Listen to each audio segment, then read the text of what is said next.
कहानी ऐसी भी। हर दिन की तरह मैं सुबह 8 बजे मैं चाय पीने के लिए अपने हॉस्टल से बाहर जाने के लिए निकला। मैं जैसे ही चाय की दुकान वाले के पास पहुंचा, देखा चाय वाला वहाँ पे नहीं था। शायद देर से पहुंचने कारण वो चाय वाला वहाँ से जा चुका था। मेरे पास हॉस्टल लौट जाने के अलावा कोई और ऑप्शन नहीं था। मैंने सोचा कि आगे जाकर कहीं नाश्ता कर लिया जाए। बहुत जोर की भूख लगी थी। मैं आगे की होटल की ओर जा रहा था। तभी मेरी नजर फुटपाथ पर बैठे दो बच्चों पर पड़ी। दोनों लगभग 10 to 12 साल के रहे होंगे। बच्चों की हालत बहुत खराब और कमजोर नजर आ रहे थे। कमजोरी के कारण अस्थिपिंजर साफ दिखाई दे रहे थे। वे भूखे लग रहे थे। छोटा बच्चा रोते हुए बड़े भाई को खाने के बारे में कह रहा था। बड़ा भाई उसे चुप कराने की कोशिश कर रहा था। वो जानता था ना तो मेरे पास पैसे हैं ना ही खाने के लिए भोजन जिससे मैं अपने छोटे भाई की भूख मिटा सकूं। वो भी लाचार बैठा भूख से पागल हुए जा रहा था।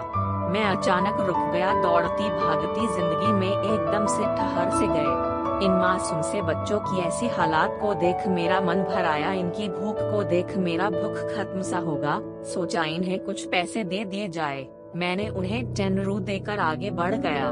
जैसे ही मैं आगे की ओर बढ़ा, मेरे मन में एक विचार आया, कितना कंजूस हूँ मैं। 10 रू क्या मिलेगा, चाय तक ढंग से न मिलेगी। स्वयं पर शर्माई, फिर वापस लौटा।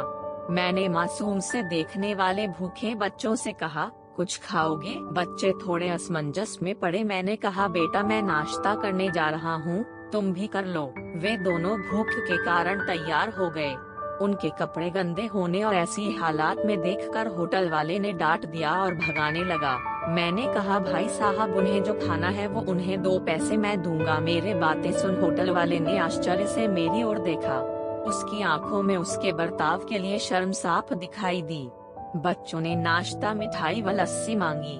सेल्फ सर्विस के कारण मैंने नाश्ता बच्चों को लेकर दिया। बच्चे जब खाने लगे, उनके चेहरे की खुशी देख मेरे चेहरे पे स्माइल आ गया। उस वक्त हमें दुनिया की काफी अच्छी फीलिंग आ रहा था। डंडा उन दो मासूम बच्चों को देख अपना बचपना याद आ गया। होटल से निकलने के बाद मैंने बच्चों को कहा, बेटा जो पैसे मैंने दिए हैं उसमें 2 रू का शैम्पू लेकर हैंड पंप के पास नहा लेना, और फिर दोपहर शाम का खाना पास के मंदिर में चलने वाले लंगर में खा लेना। और मैं नाश्ते के पैसे देकर फिर अपनी दौड़ती दिनचर्या की ओर बढ़ निकला। होटल के आसपास के लोग बड़े सम्मान के साथ देख रहे थे। होटल वाले के शब्द आदर में परिवर्तित हो चुके थे।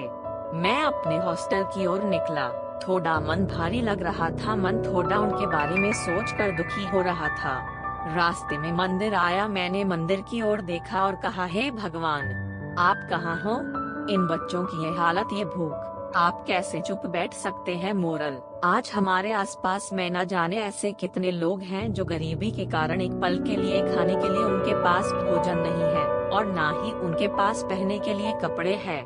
जहाँ पे इस तरह के बच्चे आपको देखे, आप उनकी मदद जरूर करें। जितना हो सके उतना मदद जरूर करें। उसके बाद आपको जो खुशी मिलेगी ना वो और खुशी कहीं और नहीं मिलने वाली। आपको डंडा